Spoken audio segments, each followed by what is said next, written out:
Good morning from the UK. KENFLO, Nate, I think. Just wanted to say thank you very much for listening to my track, The Entropy Clause, which I was quite surprised to see back in the music cafe after an absence of 3.5 years, but these things happen. You made a lot of points in that video response, so I thought I'd take a chance and the opportunity to respond to some of them, because there were some interesting points in there. One of the first things you mentioned in the video was Ambient Online, which is a website, not surprisingly, dedicated to ambient music of all types, and I'm a site moderator over there, so I get to see a lot of what goes on.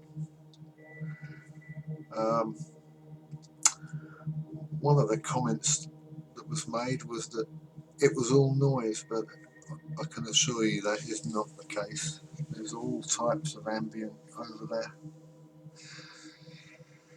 including some of mine, which we might get to later on.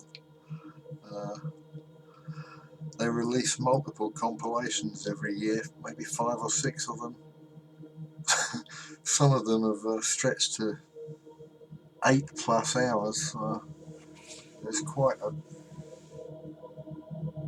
humongous range of styles on show there, so it's worth checking them out if you've got a few weeks to spare. As far as I'm concerned, I've been doing this computer-based composition music since January 2009. Before that, I had no involvement with music performance or writing, composition, any of that stuff. Between 2009 and 1980, when I used to play in various bands, prog rock was my thing back then. But the band broke up, as Frank Zappa once said, and it looked like we would never play again. But 2009, I decided to get myself a DAW and started making noises. And then in 2014, I went to the Ambient Music Conference in Helsinki. Met a few people I'd been talking to online for a while, and that's really what kick-started my attempts at ambient music. So there you go. Brief potted history of what's his name.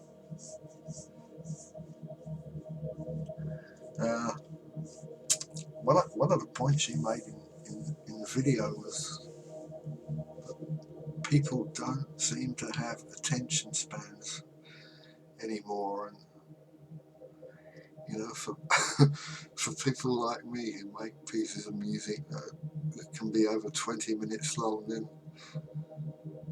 it's not going to make me Mr. Popular. But yeah, so that's a bit of a background. I wouldn't classify myself as an ambient musician, although many of my tracks feature elements that could be thought of as ambient, because I do like that type of sound, even if the track itself that I'm working on at the moment may not be ambient in character.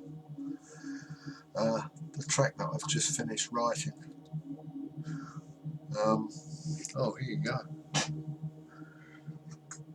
I said it features a pocket watch. And there it is. So you'll be hearing this in the next week or so. But yeah, that track is, it's a mishmash. It's all over the place. I'm breaking a lot of rules with it. I'm sure I'll get a few complaints. I'll let you guys suffer in a week or so. Uh, most of the time when I set out to write a piece of music, I don't start it off with an idea of what's what what style is it going to be. I don't know. It's only after a few minutes or hours of trial and error that things start to take shape, and then I tend to let the sounds guide the notes and the style. And what emerges at the end of that process is very, very rarely planned. It just comes out. There you go. What else have we got? We got your video. I love those clocks that ran backwards. They were really excellent.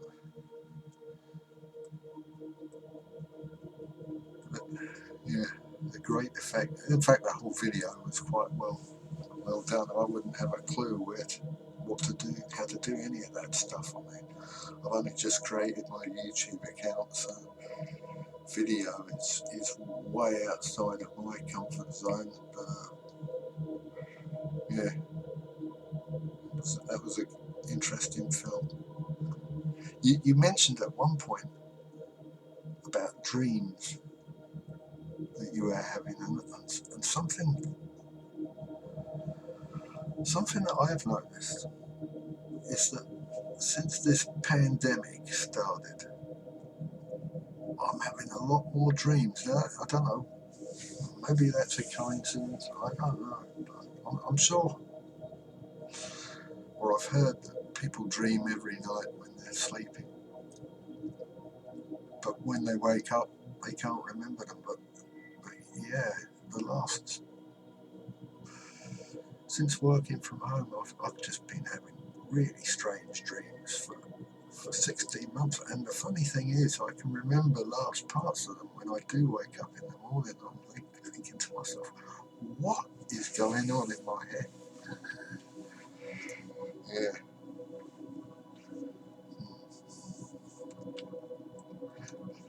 Back to the entropy cause. You, you were saying it was possibly terrifying and beautiful at the same time, and that's kind of that's neat. I like it.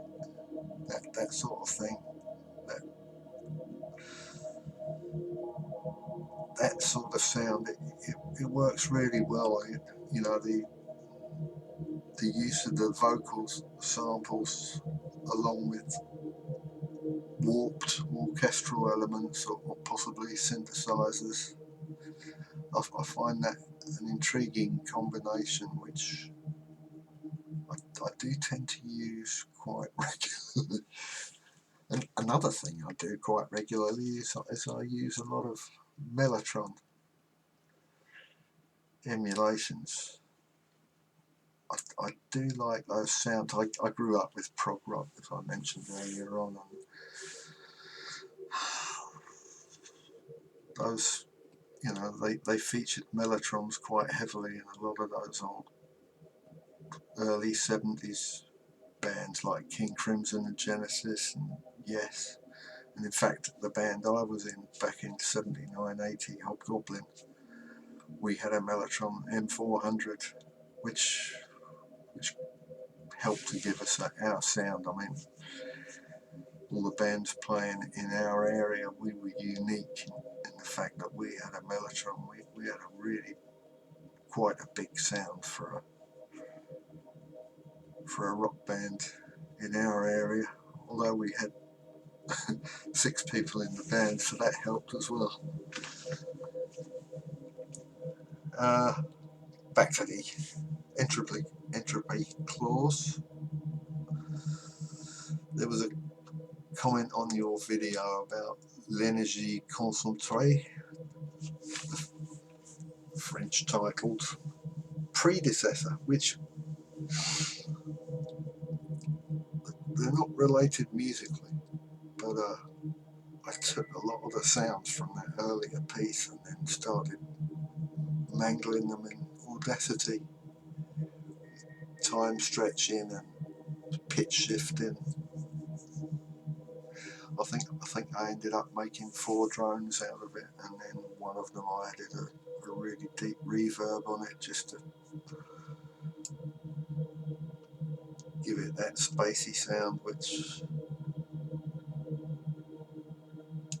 you've already described. Although whilst I was putting it together, my view of that track actually shifted a bit from a space/science influence piece more towards a supernatural thing. In fact, that title, the entropy clause, was it was aimed more towards people signing contracts, and be very careful who's asking you to sign them, because I don't know. Yeah, well, that track featured on my album Faders, which are all superficially, all those tracks are concerned with an afterlife of some sort, and on another level they're all concerned with legal matters. So there you go.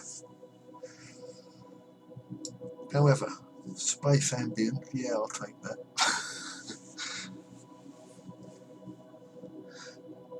One of your commenters said, young man, well, if you're watching this, you can discount that theory. I'm not a 21-year-old bedroom producer by any means. In fact, I do all my music in the lounge anyway, after the rest of the family's retired for the evening.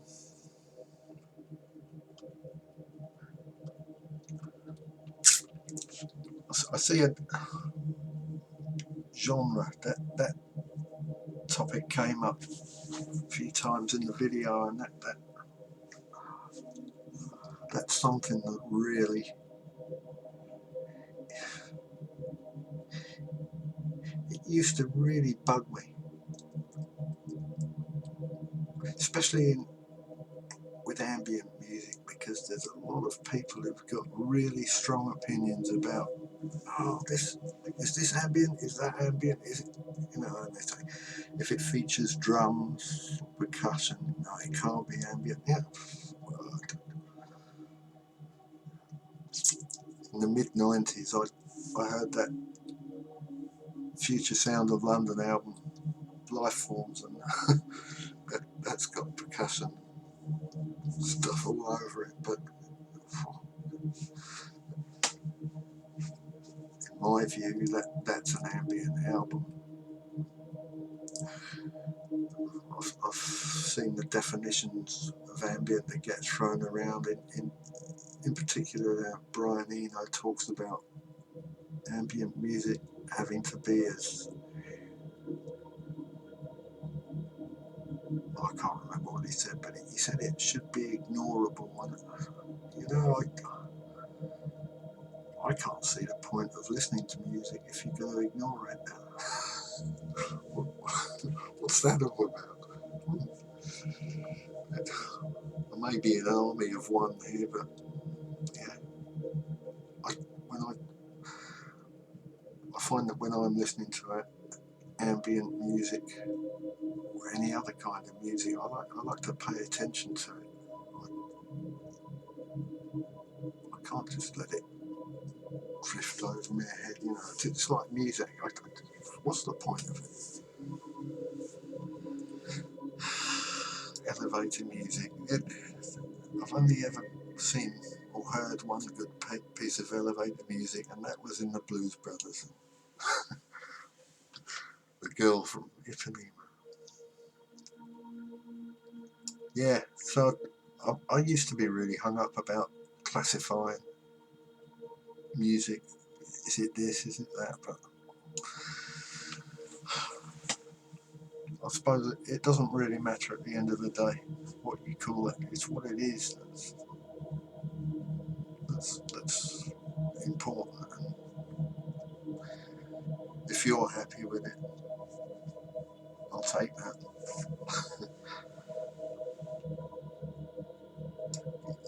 You know, some of my pieces that sort of are heading towards ambient might have too much melody, or possibly they might be too much in your face, you know. But I don't know. It does seem to work as often as not. I know at Ambient Online they've had a lot of discussions about what ambient music actually is, and it never gets resolved. That argument could go on forever. It's one of the big mysteries of modern music, and that's fine. I think everybody's entitled to an opinion, although I might not agree with them. It doesn't really matter at the end of the day. Another point you made was that movies seem to be becoming more generic. I think music is as well. The latest Hollywood blockbusters come out and there's a big fanfare, and you know that they seem to be more and more reliant upon the names of the people that appear in the movies, and the special effects, and that the storytelling seems to be a secondary consideration, and I find myself more and more these days not bothering to watch the latest blockbusters because there's not so much of a story in many of those films. It's I don't know, maybe it's me getting old. But yeah, there's a lot of generic crap going on at the moment. I've noticed it in many walks of life, not just in arts and entertainment, but in business, and it's like an entropic situation where everything's gravitating towards mediocrity. You know, it's kind of worrying trend. I can get into trouble if I go on with this one. Anyway, I think I should probably wrap this up now because I've been talking for probably 15-20 minutes. I did listen to that Alpha Zone guy from Iran the other day. I listened to his album Living in the Greyland, and that was pretty impressive. It had a good sound, so I'm going to dig out some more of his stuff.